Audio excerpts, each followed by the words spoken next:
face au changement climatique, c'est le titre du livre de Valérie Masson-Delmotte qui vient de sortir là, il y a quelques jours. Et j'ai la chance de la recevoir dans cet épisode de Grand Labo. Valérie Masson-Delmotte, bonjour. Bonjour, merci de votre invitation. Ça fait très très plaisir de vous lire. C'est un livre qui revient sur ces dernières années. En octobre 2015, aux côtés du climatologue Pan Maozai, vous avez été élue coprésidente du groupe de travail base physique du changement climatique du groupe d'experts intergouvernemental sur l'évolution du climat, le GIEC, fonction que vous avez occupée jusqu'en juillet 2023, c'était il y a quelques mois. Alors, ma question, elle est un peu perso, pardon. Après les avoir quitté ces fonctions, qu'avez-vous ressenti? Un grand vide, une forme de liberté retrouvée ou quelque chose d'autre? Alors, en fait, la sensation d'avoir apporté tout ce que je pouvais pour faire évoluer les pratiques du GIEC, notamment sur la partie physique du climat. Une forme de soulagement, de plus avoir la charge mentale. Et notamment pour moi, c'était pas le côté médiatique qui pesait le plus, c'était le côté s'assurer que nos rapports soient scientifiquement justes et qu'ils ne soient pas obsolètes une fois qu'ils soient rendus. C'est-à-dire qu'ils s'appuient vraiment sur les connaissances les plus récentes. Les plus actualisées à chaque fois. Exactement. On avait même réussi d'ailleurs à réactualiser la synthèse, ce qui était une nouveauté qu'on a rendue l'année dernière. Et puis la confiance sur la direction suivante du GIEC, donc avec le président Jim Ski, avec lequel j'ai travaillé puisqu'il était coprésident du groupe 3, et le passage de relais avec Robert Vautard, oui. Et son alter ego chinois qui prennent le relais pour le groupe 1, pour lequel j'ai toute confiance. Alors donc un tuilage qui s'est bien fait. Exactement. Une satisfaction du devoir accompli. Et le bonheur de retrouver de temps en temps des week-ends où je n'ai pas de travail obligatoire à faire, c'est-à-dire l'impression de retrouver aussi une vie et de pouvoir m'exprimer à titre personnel, oui, c'est ça. Sans que ce que je dise ne soit compris comme le GIEC dit que. Alors vous consacrez plusieurs pages du livre à votre expérience au GIEC, en commençant par en souligner la grande richesse. Et je vous cite, « Être partie prenante de cette intelligence collective au travail a été une expérience inoubliable. » Cette expérience a-t-elle parfois été assombrie par des disputes, voire des heurts entre scientifiques? Je ne parle pas des pressions, on parlera après d'éventuels groupes. Est-ce que parfois ça s'est un peu moins bien passé que d'autres? Et après tout, ça serait tout à fait humain et compréhensible que ce soit le cas. Est-ce que cette intelligence collective était toujours au beau fixe? Alors ce que je peux dire, c'est qu'au niveau du bureau du GIEC, c'est-à-dire les 2 coprésidents, les 7 vice-présidents chargés de superviser les rapports, globalement, ça s'est vraiment très bien passé. Et moi, j'ai essayé de mettre en place les méthodes de travail qu'on avait, par exemple, pour les campagnes de carottage polaire, l'idée d'être un peu tous dans le même bateau, de s'appuyer sur les uns les autres, de travailler ensemble, de rien imposer, de proposer, d'écouter les retours des autres pour prendre les meilleures décisions possibles. Avec l'équipe d'appui qui nous a aidés, ça a été similaire. Et donc après, il y a tout un travail de dentelle pour chaque rapport, de retenir les auteurs des rapports. C'est un peu un travail de dentelle. Ouais. Par exemple, la partie pas simple, on doit faire des déçus parfois. 234 scientifiques de 65 pays, où on avait 1000 candidatures. Et donc, pour chaque chapitre, c'est une petite équipe en fait. 2-3 coordinateurs, coordinatrices. Et puis, entre 10 et 15 scientifiques qui ont une énorme charge de travail. Donc en fait, ce que j'essaie de transcrire, c'est que pourquoi je parle d'intelligence collective, c'est parce que c'est un lieu d'émulation, en fait. On passe en revue les éléments probants des publications, les toutes dernières, ça stimule, on a envie de faire de la nouvelle recherche. Il y a une frontière parfois un peu ténue entre évaluer l'état des connaissances et produire de nouvelles connaissances. Donc comment on le fait le mieux possible? Il y a la tentation de toujours aller un peu au-delà. Mais en fait, il faut qu'on soit transparent, traçable, donc il faut parfois un peu brider l'enthousiasme de certains. Ouais. Et puis, il y a des choses qui fonctionnent parfois pas comme on le voudrait. Des scientifiques qui ne peuvent pas contribuer pour un ensemble de raisons ou qui ne trouvent pas leur place dans la dynamique de groupe. Et donc, moi, j'ai vraiment pris conscience des obstacles au sens des pratiques inclusives, participatives, de tous les biens inconscients qu'on peut avoir. Alors, je peux en témoigner quelques-uns. Vous avez un groupe qui discute, une femme qui émet une bonne idée. Tiens, elle est je l'attendais celle-là. Et puis après, un homme avec un peu d'aplomb, typiquement anglo-saxon, qui est à l'aise sur le brainstorming collectif. Bravo, qu'est-ce que c'est intéressant. Qui reprend la même idée, et là, le groupe la reprend. Un grand classique. Même chose avec les gens qui ont un accent, par exemple, en anglais. C'est le cas dans beaucoup de pays du monde, en fait. Oui, oui. Et ça Et puis, il y a aussi les gens pour lesquels la culture de travail est plus hiérarchique. C'est-à-dire qu'ils ne vont s'exprimer que si on leur donne la parole, qui ont du mal à remettre en cause ce qui est proposé par d'autres, qui sont moins à l'aise à l'oral. Et donc, on s'est en fait appuyé sur des consultantes canadiennes pour nous aider à mettre en place des pratiques plus inclusives, plus participatives. Alors c'est juste en fait s'ouvrir, être conscient de ses biens inconscients, tirer le meilleur de ce que les gens peuvent faire, c'est-à-dire le travail en brainstorming pendant les réunions d'auteurs, le travail par écrit, le travail pendant les visios. Et en fait, trouver les meilleures manières d'embarquer les gens. Et puis parfois, en fait, il y a des obstacles qu'on n'arrive pas à soulever. Parce que ça reste des relations humaines, de toute façon. Évidemment. Et puis la capacité à dégager du temps, en plus de sa charge de travail au quotidien. Donc plus on est dans un organisme où on n'a pas de collègues qui peuvent prendre le relais sur les charges d'enseignement, de recherche, etc., plus c'est difficile. Donc il y a aussi des obstacles qui ne sont pas les mêmes dans toutes les régions du monde. Et on a en fait à la fin refait des questionnaires de l'expérience des auteurs. Et il y en a une trentaine en fait qui n'ont pas eu une bonne expérience. Donc ça, je le note, je le retiens. C'est pas beaucoup peut-être par rapport au nombre total de... Mais ça, il faut l'entendre. Il faut l'entendre pour la suite. Peut-être pour améliorer la manière de sélectionner les auteurs, de les accompagner, que leurs organismes de recherche, leurs États, soient plus au courant en fait du fait qu'on doit libérer 30 à 50% du temps de travail. C'est ça. Avoir un appui. Voilà, donc il y a des choses en fait qui sont des leçons pour la suite, mais c'est une expérience humaine. Donc ça veut dire que quand vous avez quitté cette expérience humaine, vous avez laissé sur le bureau de votre successeur des recommandations, des suggestions pour que le chemin continue encore mieux qu'avant avec des logiques d'accompagnement comme celles que vous citiez. On les a laissés au GIEC en fait. On a fait des retours de bilan qu'on a laissés à l'ensemble du GIEC de manière transparente comme à chaque fois, y compris les retours de ces enquêtes. Et puis là, moi, je termine un article un peu personnel suite à une invitation à présenter ma vision un peu des voies de recherche pour la suite à la réunion qui a lieu tous les 10 ans du Programme mondial de recherche sur le climat. Et donc, du coup, je l'ai rédigé, en fait. Et cet article, c'est en cours de relecture. C'est en cours de relecture. Bon, on est un journal qui s'appelle PLOS ONE. Voilà. Ah oui, on connaît bien PLOS ONE. D'accord. Alors, lors des sessions d'approbation du GIEC, vous racontez avoir été témoin, Valérie Masson-Delmotte, de pression pour faire modifier des descriptions factuelles. Alors, on se représente pas forcément toujours très bien de quoi il retourne quand on parle de pression. Et pour ne pas laisser de malentendus traîner, est-ce que vous pouvez donner des exemples de telles pressions? Vous les évoquez dans votre livre, d'ailleurs. Oui, le rapport spécial sur 1,5 degré, qui était une invitation de la COP21 pour évaluer l'état des connaissances par rapport au fait de limiter le réchauffement à un niveau si bas, si proche de l'actuel. Ouais. Et à l'époque, il y avait un ensemble de publications qui montraient que les promesses faites par les États au moment de la COP21, en 2015, si on les agrégeait, ne nous plaçaient pas du tout sur une trajectoire de baisse forte à court terme des émissions de gaz à effet de serre, compatible avec une telle limitation du réchauffement.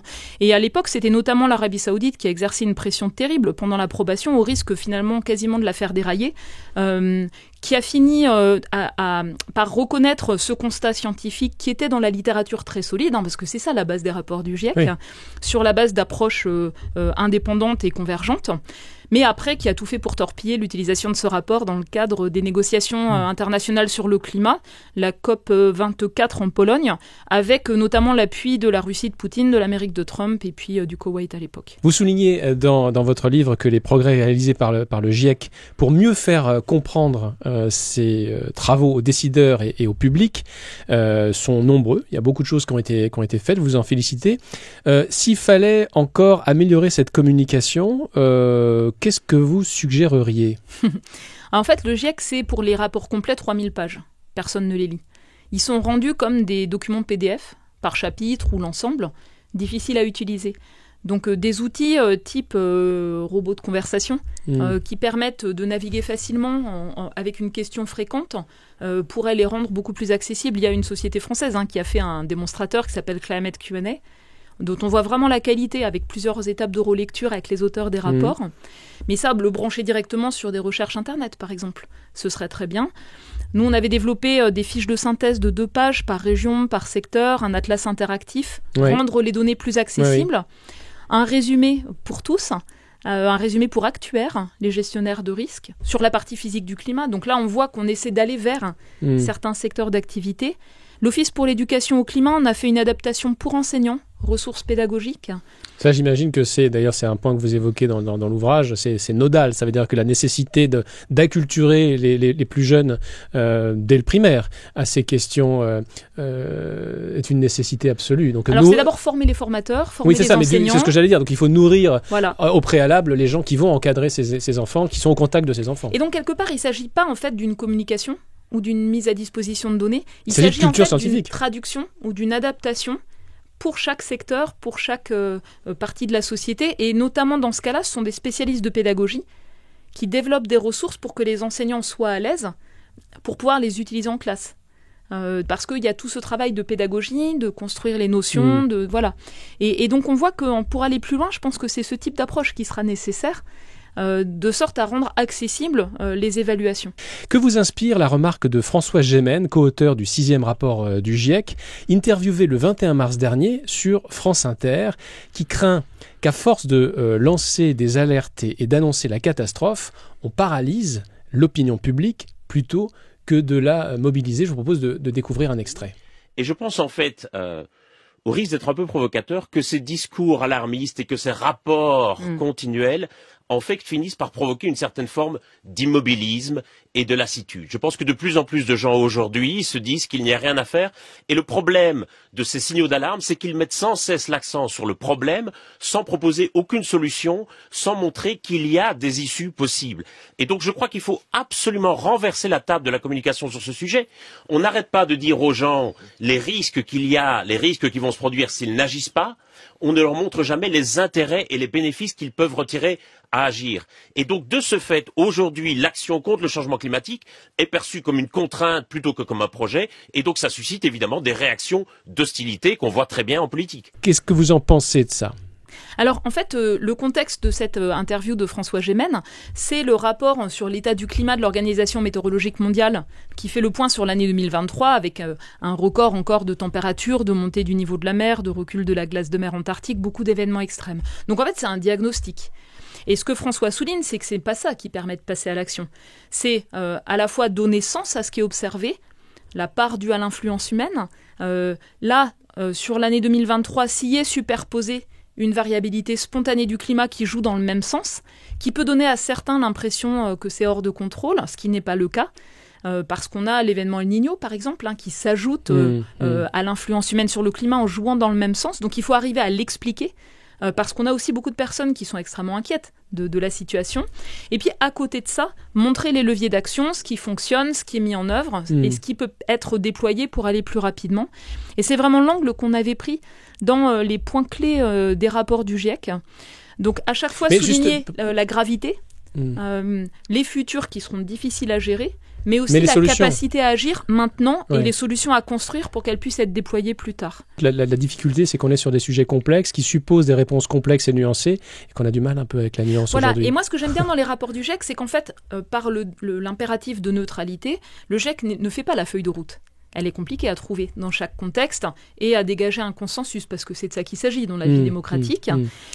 Par contre, ce qu'il met sur la table, c'est pour d'abord ce qui est nécessaire si on veut tenir des objectifs climatiques sur la base de la compréhension de la physique du climat, des caractéristiques des trajectoires de développement socio-économique. Donc ça, c'est des connaissances partagées finalement, robustes. Et puis après, il montre une méthode pour analyser la faisabilité et pour analyser les bénéfices annexes ou les effets indésirables de chaque levier d'action. Donc c'est pas la feuille de route, mais c'est une grille de réflexion, je pense, qui est tout à fait pertinente pour pas partir bille en tête sur un angle purement émissions de gaz à effet de serre, mais vraiment réfléchir à un développement résilient, soutenable dans toutes ses dimensions, et décarboné. On change de sujet maintenant. Dans votre livre Face au changement climatique, on parle bien sûr du GIEC beaucoup, mais on parle, et c'est lié à la notion de recherche, à la nécessité de soutenir un effort de recherche à la hauteur du niveau à la hauteur de l'enjeu. Vous déplorez le manque de financement de la recherche scientifique, en particulier de la recherche scientifique polaire. Est-ce que vous pouvez rappeler de quel type de recherche il s'agit d'abord, et en quoi est-ce que ce type de recherche est important ? Donc la première chose, c'est que moi, mon parcours professionnel, mon parcours scientifique, c'est une recherche pilotée par la curiosité, et notamment pour caractériser et comprendre les grandes variations passées du climat, en particulier en utilisant des archives naturelles comme les carottages que l'on fait dans les glaces du Groenland et de l'Antarctique. Donc c'est une recherche polaire qui a besoin d'une logistique, qui a une forte empreinte carbone, qui a besoin d'un soutien pour les bases, qu'effectue l'Institut polaire, et qui est actuellement dans une situation très difficile, avec par exemple du côté du mont d'Urville en Antarctique une base vieillissante, qui est une passoire thermique, qui a du mal à assurer la sécurité des personnes. Et puis pareil, sur les flottes océanographiques, il y a le besoin de renouvellement. Et pour deux choses en fait, pour une recherche purement de curiosité, c'est-à-dire des endroits peu étudiés, où les données de terrain sont essentielles, en plus de tout ce qu'on peut faire depuis l'espace ou par modélisation, avec vraiment des frontières de connaissances, des découvertes, et puis des connaissances qui sont importantes. Pourquoi ? Parce que ce qui se passe dans les régions polaires, dans un climat qui se réchauffe, n'y reste pas et va affecter la circulation de l'océan, va affecter la montée du niveau de la mer, va affecter une biodiversité unique qu'on s'est engagé à préserver, notamment dans le cadre du traité de l'Antarctique. Donc c'est à la fois une recherche fondamentale qui a besoin de moyens sur la durée, en écoutant ce que les scientifiques expriment comme besoin de connaissances qui sont très coordonnées dans le cadre des grands programmes de recherche. C'est pas la France dans son coin, mais c'est comment jouer notre rôle en collaborant avec les autres équipes de recherche polaire. Et puis il y a le besoin de connaissances pour éclairer des choix, et l'exemple le plus frappant pour moi, c'est la montée du niveau de la mer, où en fait elle est due bien sûr à l'océan qui capte 90% de la chaleur supplémentaire et gonfle, le recul généralisé des glaciers, un écoulement, une fonte plus importante du Groenland en été, et puis un écoulement plus rapide de certains secteurs de l'Antarctique, avec une fonte par en dessous. Et on a une incertitude qui reste profonde sur Donc, il faut aller la glace de mer Antarctique, qui tient en fait une partie de cette circulation, de ces échanges, et puis sur la calotte, avec des potentiels de points de bascule, de changements irréversibles, et de forte augmentation, si cela se déclenche, du rythme et de l'ampleur de la montée du niveau de la mer, alors pas tout de suite, mais à horizon 2050-2100 et les siècles suivants.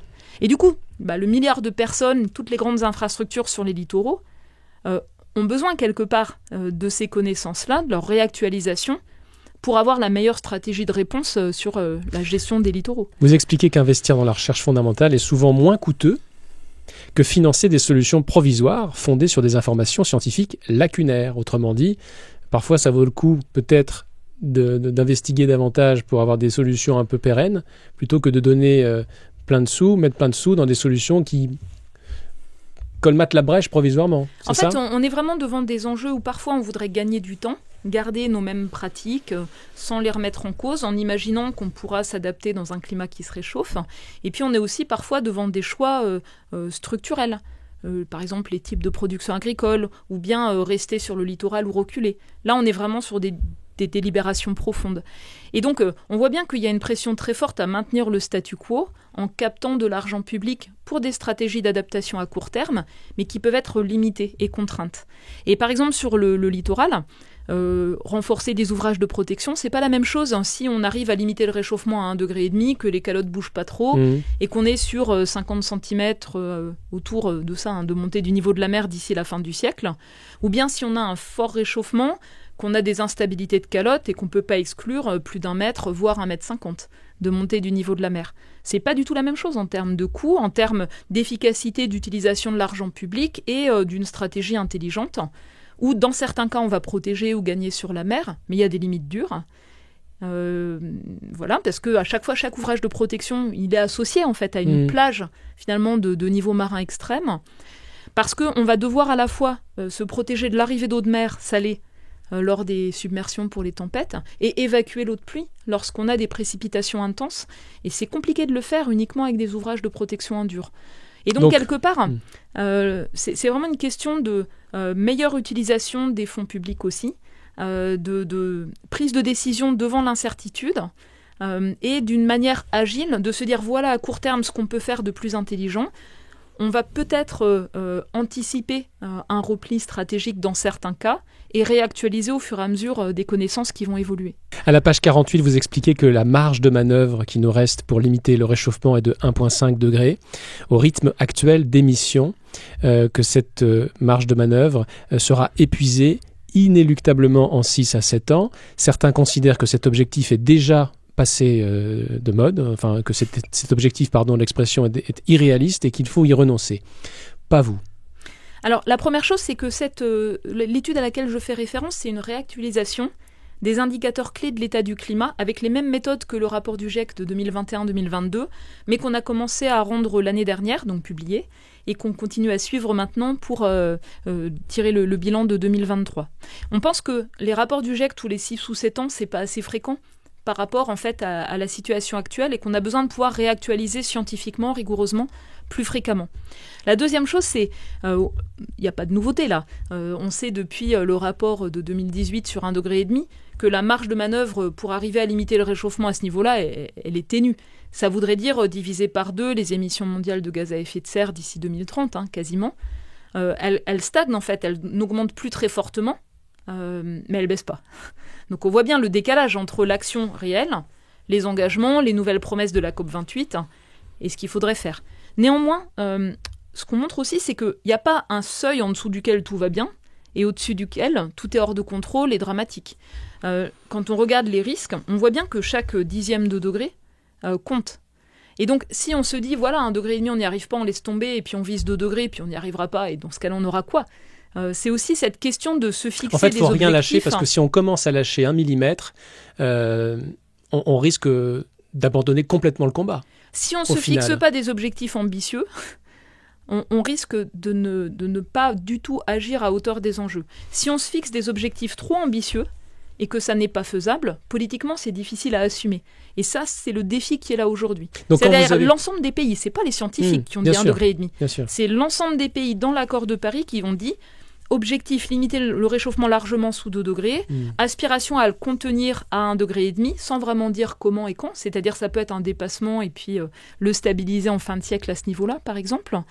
Moi, ce que je lis de l'état des connaissances, c'est que le plus proche de 1,5 degré, c'est vraiment ce qu'on doit viser. Vous alertez sur la dilution, je vous cite, vous alertez sur la dilution du message sur l'urgence à agir, en soulignant, page 58 du livre, un décalage entre ambition et réalité. Je crois que vous n'êtes pas la seule, Valérie Masson-Delmotte, à souligner ce décalage.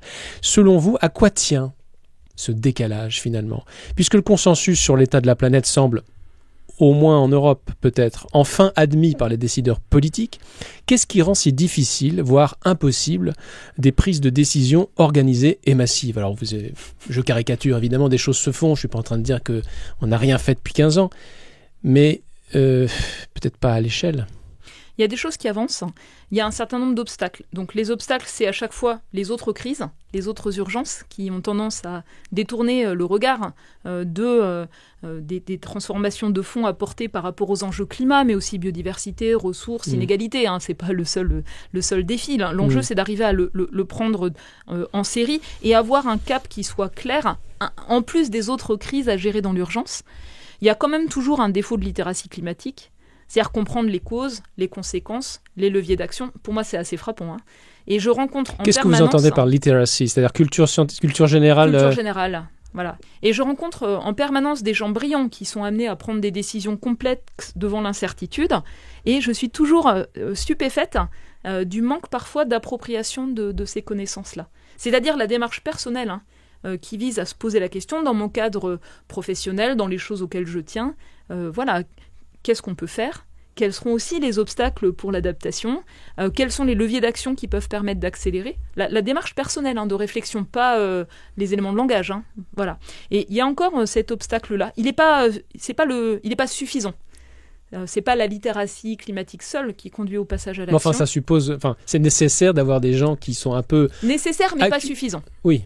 Mais si ça déjà c'est pas présent, c'est compliqué d'imaginer d'avoir une vista partagée sur ce qu'il faut faire de manière organisée. Et après, le deuxième volet, c'est se percevoir comme acteur de transformation dans une communauté d'acteurs engagés pour faire une forme d'émulation, d'apprendre les meilleures pratiques. Et ça, on le voit dans certains contextes, mais pas encore à l'échelle qui serait nécessaire. C'est le cas dans certains secteurs. C'est le cas en Europe, grâce notamment au Green Deal européen qui touche beaucoup de pratiques professionnelles. Mais on voit bien que c'est pas le cas pour l'adaptation. Le rapport de la Cour des comptes est très frappant sur l'adaptation au changement climatique en France. Vous regardez la RSE des entreprises, l'adaptation au changement climatique est assez peu présente. Or, le travail sur l'implantation de pôles industriels et les contraintes réglementaires. Donc là, il y a encore beaucoup à faire. Vous avez pris la parole en tant que scientifique au GIEC.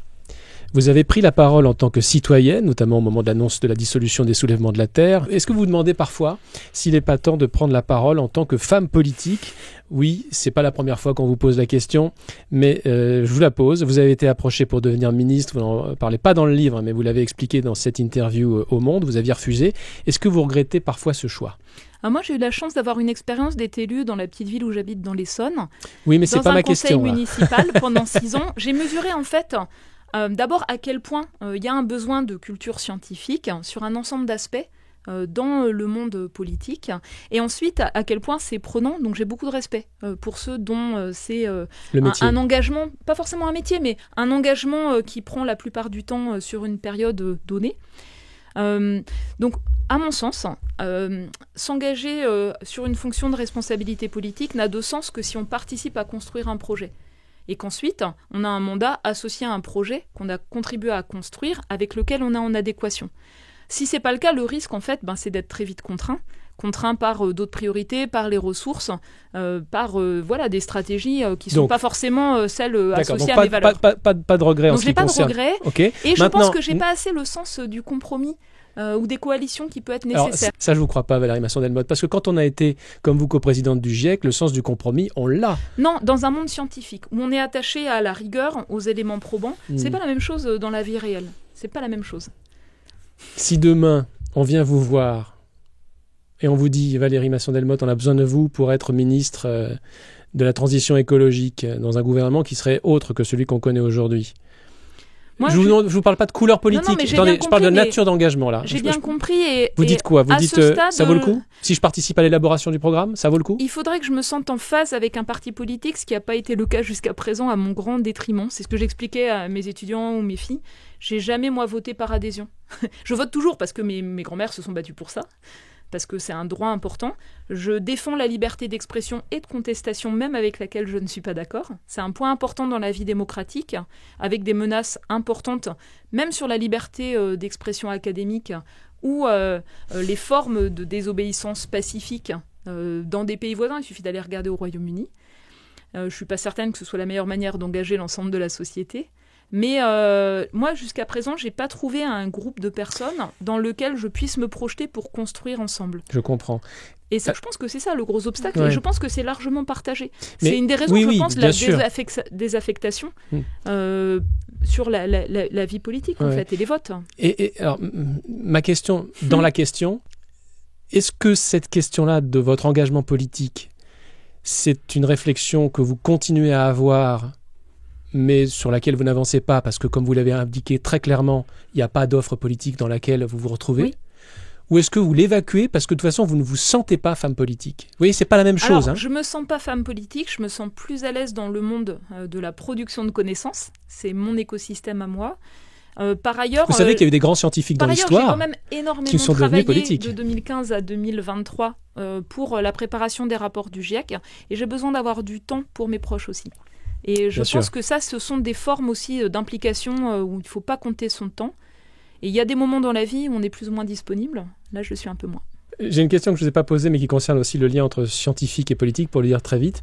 Est-ce que vous avez l'impression que la communauté scientifique académique en France est bien utilisée, pardon du terme, bien exploitée par les gouvernements, ou est-ce que finalement les gouvernements préfèrent encore aujourd'hui, même sur des sujets comme le climat, où on a quand même de la belle recherche en France, s'entourer d'experts, de consultants, de gens qui savent faire des fiches en gros, ou de communicants qui ne vont pas contester les décisions qui sont prises. Donc les influenceurs qui gravitent et qui parfois sous couvert d'exploration se présentent presque comme des porte-paroles scientifiques, mais avec peu de contestation. Moi, je pense qu'en fait, il y a un vrai problème. Donc, le problème que je vois par rapport à d'autres pays, notamment certains pays asiatiques, certains Länder allemands, le Royaume-Uni, avec des rôles de chief scientist au niveau du gouvernement, dans les ministères, des gens qui ont une formation par la science ou la technologie d'ailleurs, et qui vont ensuite rentrer dans la haute fonction publique. Hein, c'est de ça qu'il s'agit. On n'est pas bon. Voilà. D'accord. Au moins, on n'est vraiment pas bon. Et du coup, il faudrait faire quoi ça laisse beaucoup de place au fait de payer un service de cabinet de conseil ou autre, plutôt que d'aller co-construire, parce que c'est de ça qu'il s'agit, co-construire des connaissances en s'appuyant sur une expertise académique qui est là, mais qu'on a du mal à mobiliser et à reconnaître à hauteur du temps que ça prend et de la qualité de l'évaluation ou de l'information qui peut être fournie. Donc là, il y a vraiment des choses à faire. On voit bien que l'Académie des sciences n'est pas utilisée, en fait, autant qu'elle pourrait l'être. Voilà, donc je pense que là, il y a vraiment un vrai frein sur le lien entre une courroie de transmission qui manque, quoi. La gouvernance et les compétences académiques. Il y a des exemples récents, par exemple, mobiliser des scientifiques volontaires pour des formations, des cadres de l'État, dans le cadre de la transformation, je crois, écologique de l'État. Mais sur la base du bénévolat, il n'y a même pas un financement pour les salles de réunion. Enfin, vous voyez ce que je veux dire ? Bien sûr. Donc on voit bien que ce n'est pas tout à fait à hauteur des enjeux. Et je crois aussi que la liberté de conscience, entre guillemets, académique, c'est pas quelque chose pour lequel il y a toujours une culture facile. Je pense que l'évaluation objective des politiques publiques, c'est perçu comme parfois dangereux. Oui, par les politiques. Par certains, voilà. Ouais. Et alors qu'on a besoin de ça. Pour être meilleur, je pense qu'on a besoin d'approches objectives, d'évaluation, de suivi. C'était une des demandes qu'on avait faites pour le Haut Conseil Climat. Évaluation ex ante, ex post de projets de loi, par exemple. Voilà. Et donc là, je pense qu'il y a vraiment un potentiel. Par exemple, faire rentrer dans l'INSP, donc l'ex-ENA, des gens qui ont eu des formations académiques avec des voies particulières, la meilleure reconnaissance du doctorat pour accéder à ces fonctions. Il y a vraiment un potentiel, je crois, pour faire mieux. Dernière question, Valérie Masson-Delmotte. Le livre s'achève sur une question au sujet du technosolutionnisme que vous posez, cette question à la communauté scientifique en général et à laquelle vous ne répondez pas. Et cette question, c'est la suivante. Les débats sur ces éventuelles réponses de dernier recours qui suscitent toujours l'intérêt d'ingénieurs et de scientifiques, y compris en sciences du climat, ne sont-ils pas une distraction par rapport aux transitions des systèmes énergétiques, urbains, industriels, alimentaires et aux transformations de sociétés vers des choix soutenables ? Point d'interrogation. Cette question, pour terminer, je vous la pose. Oui, et on voit une montée en puissance de financement, notamment par des philanthropes américains, dont les valeurs, la question des rapports de pouvoir, des obstacles à ces transformations de fonds se posent. Financement pour la géo-ingénierie solaire, d'abord au niveau de la recherche et puis après pour influencer éventuellement les débats de société. Ça pose des questions fondamentales, des questions des objets de recherche, des questions de conflits d'intérêts, même sur les rapports de force. Vous maîtrisez une technologie spatiale, vous maîtrisez la modélisation du climat, c'est potentiellement presque des rapports de force ou des conflits d'intérêts. Donc ça demande à avoir des espaces de réflexion, de délibération. Dans mon institut, l'Institut Pierre-Simon Laplace, on est en train de monter un centre climat-société. On a des réflexions éthiques sur ces questions et on a besoin de ces cadres, je pense. Parce que moi, il m'arrive de rencontrer des jeunes chercheuses et des jeunes chercheurs qui se disent « mais en fait, je suis en train de travailler sur un sujet de thèse qui risque d'avoir des effets délétères pour la planète à terme. En fait, je sais pas si je vais continuer. » Cette crise-là, quand vous en parlez à des seniors, des chercheurs, souvent oui, des chercheurs plus que des chercheuses seniors, disent non mais c'est quoi ces anti-progrès, c'est quoi ces... J'avoue que j'ai du mal, moi, à me faire un avis.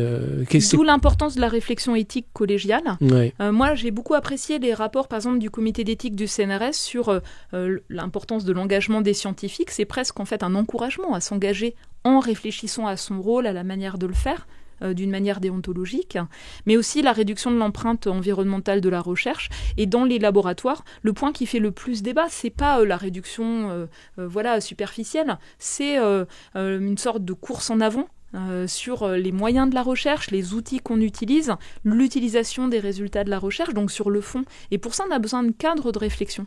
On a besoin du temps pour faire un petit pas de côté et réfléchir ensemble. Merci beaucoup, Valérie Masson-Delmotte. Merci beaucoup d'avoir regardé cet épisode de Grand Labo. S'il vous a plu, n'hésitez pas à le liker et à le partager. Vous pouvez aussi vous abonner à la newsletter bimensuelle gratuite. Je vous mets le lien dans la description, sous la vidéo. Dans le prochain épisode de podcast de Grand Labo, je recevrai Alain Prochiance, neurobiologiste qui vient de signer un livre qui s'appelle Accident et qui parle de la République des sciences. Merci beaucoup pour votre soutien et à la prochaine. Salut!